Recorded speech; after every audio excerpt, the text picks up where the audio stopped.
असांजो नालो हाफ़िज़ ख़ालिद हुसैन लिगारी ॻोठ हैरो खान काछ में वेठा आहियूं। रात असांजी चोरी थी वई आहे।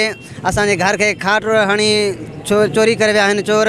उनमें सोन सामान ज़ेवर कपड़ा लटा ऐं साईं थाम वग़ैरह सभु कुझु आहिनि। कुझु न बचाए सभु कुझु खणी विया आहिनि। असां वियासीं राति जो 4 बजे पुलिस वारनि ॾे पी हैरो खान ॾे थाणे ते हद में। उते को बि अमलो मौजूदु कोन, पुलिस वारो हिकिड़ो बि कोन हो। तालो लॻल हो हिनखे थाणे खे। पोइ वरी असां मोटी आयासीं हिते दादू में हिते एहतजाज कयोसीं। असां इनायत लिगारी असां काछे जा रहवासी ॻोठ हैरो खान लिगारी जा। असांजो पाड़े जो मौलवी हाफ़िज़ ख़ालिद हुसैन असां राति जा लिगारियूं। राति जो चोरी थी धाड़ो खाट रही अथनि। सोन ऐं रोक रक़म कपिड़ा ॿियो घर जो अल तड़ो सभु चोर खणी विया आहिनि। सभु थाणे ते वियासीं। थाणे खे तालो लॻल हो। का पुलिस कान्हे, ना NC दाख़िल थी, ना केरु ॿुधे थो। असां अॼु एहतजाज कयो आहे। SSP साहिबु असांजो नोटिस वठे। असां ग़रीब मज़लूम माण्हू आहियूं। असां कच्छ जा मिसकीन माण्हू, को रोज़गार कोन्हे को, वेतर चोरूं फिरूं धाड़ा। असांजो SSP साहिबु नोटिस वठे ऐं पुलिस खे पाबंद करे त असांजो ग़रीबनि जूं चोरियूं रिकवर कराए।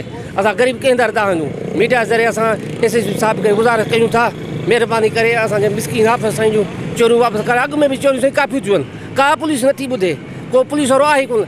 असांजे ॻोठ हैरो खान कच्छ में वॾो शहर आहे। असांजे ॻोठ खे 50-100 ॻोठ ॿिया टच कनि था।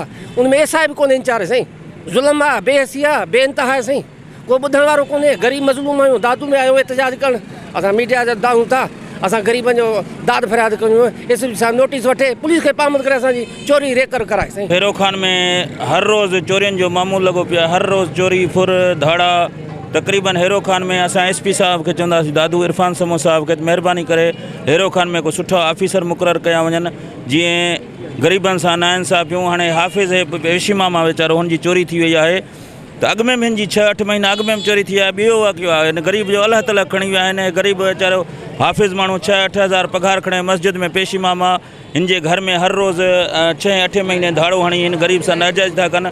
असां SSP साहिबु इरफान समो सां इहो मुतालबो था कयूं, महिरबानी करे हैरो खान में सुठा ऑफिसर हाणे चोरी असांजूं जेके थियल आहिनि लिगारी बिरादरी जूं या ॿियनि जूं काफ़ी उहे वापसि करायूं वञनि।